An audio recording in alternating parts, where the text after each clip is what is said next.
All I do is watch the television, really. I don't go out a great deal, but that's my life now, you know.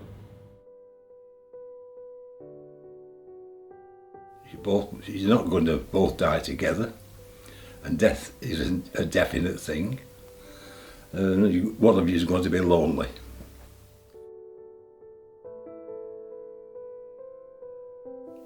When you're here on your own, you've looked round your photographs, you close your eyes, and there is that loneliness.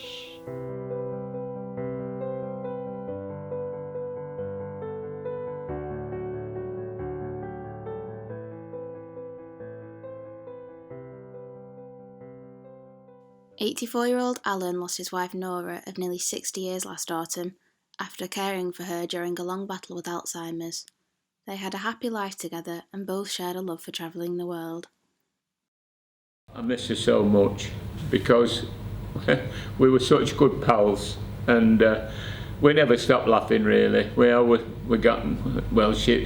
She was a happy girl and I was happy with her. Night times I miss her most of all, you know. All I do is watch the television, really. I don't go out a great deal, but that's my life now, you know. I just miss talking to her. It's been a heck of a challenge. I'm a real big softie, I suppose, because, you know, I watch the television, you know, and my mind goes elsewhere and I'm thinking about Nora, and it sounds crazy, I know, to anybody, but sometimes I think she's coming downstairs, you know. I think she's been upstairs for a bit, you know, possibly doing a bit of cleaning and tidying up, and I can't understand what, you know. I thought, what's she doing? And then it comes to me, Alan, she's not with us anymore, you know. And I must admit, it does upset me, you know. I loved her so much, and I know she loved me. You know, I suppose it could be worse, but it's not the same. No, life is not the same. It's a different life. I think many a time at night, you know, when I finish my evening meal, what can I do tonight? Where can I go? And you find out that you really don't really want to go anywhere. You know, depending on the weather. If it was a nice evening or something like that, yeah, I'm sure I could do something. But in the winter, it's a hard time, really, because it's dark outside. Can't get stuck into the garden, and it's so lonely. I can't. It's difficult to describe, but it's all in the mind, I suppose. Yeah. And I think I sleep a lot more than I used to do. Well, I never got much chance to sleep when Nora was alive, because, you know, she was incapable of looking after herself for the last few years, and you know, I did that, and I didn't think anything of it. I mean, I did jobs I never even visualised at one time. But when that all stops, you know, you're thinking, oh, well, where can I go tonight? And you don't like going to see people and putting on them, and you know, it's just difficult, really, you know, to know what to do with yourself at night.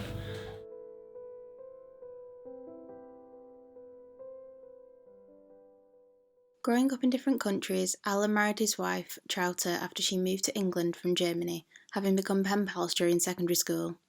Tragically, the couple lost their only son at 13 years of age. They both shared a love of golf, and despite losing his wife, Alan still until recently carried on with the sport. I think the hardest thing, and it would be hard to say this, was when we lost my son. When I worked in Todmorden, I had an operative worked under me who had a daughter who had leukemia, and I knew the pattern that it followed, and I knew exactly what was going to happen. So it was hard to see the things go along, and I couldn't tell my wife because it would only upset her even more. So I carried that. So that was the hardest part, I think. You're not going to both die together, and death isn't a definite thing. One of you is going to be lonely. I've got friends that you go and visit, but unfortunately, as you get to the latter end of your life at 87, you start losing your own friends. So you get to another stage of loneliness as well, because you can't go and see your friends. What's in store in the future, none of us can tell that. But the time that I am lonely, I can only say, it's probably in the winter time, when the clocks go back, it's dark at, say, 4 o'clock, and you don't see anybody from one weekend to another. I mean, when it's daylight, and you look through the window, even somebody walking up the street, it's company.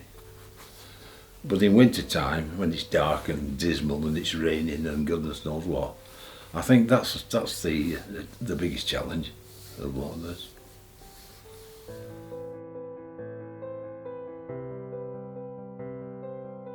Classified as housebound, 94-year-old Fred had been married for over 60 years when his wife Kath passed after a long illness in March 2018.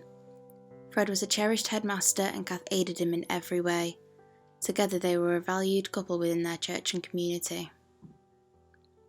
I counted myself so lucky that in fact I met my Cathy, my wife, in 1952. We met up at 11 June Pally. My Cathy was standing on the edge of the floor and I asked her if she'd like a dance. On the 60 years of married life, we received the official letter from Her Majesty the Queen, and by that time Kath was becoming quite frail until in March last year she died. These were the worst weeks and worst months of my whole living life. To see my wife sitting here at home, deteriorating day by day, me thinking the best all the time, thinking that it would be a false hope, thinking it would be a recovery. It was cruel to see her. I've never experienced anything like that. I tried not to think, but I secretly knew. And all I could do when I went to the hospital was to keep looking in her face all the time and keep twisting the wedding ring on her finger until that day she died on the 7th of March. I'm sitting here many a time and I look across and my wife isn't there. Every single photograph I see as I look round is something in my life which brings back memories. Your partner, who was so faithful to you and so understanding, who was my very, very rock. So there is that degree of loneliness. When you're here on your own, you've looked round your photographs, you close your eyes, and there is that loneliness. That's inevitable. Some people, of course, have no relatives and no people going in. I am so very, very fortunate with having 2 wonderful sons, 2 special daughters-in-law, and 2 absolutely brilliant grandchildren. All my family are regular and frequent visitors, so I'm the most fortunate person in that respect. Rarely is there a day without my seeing somebody.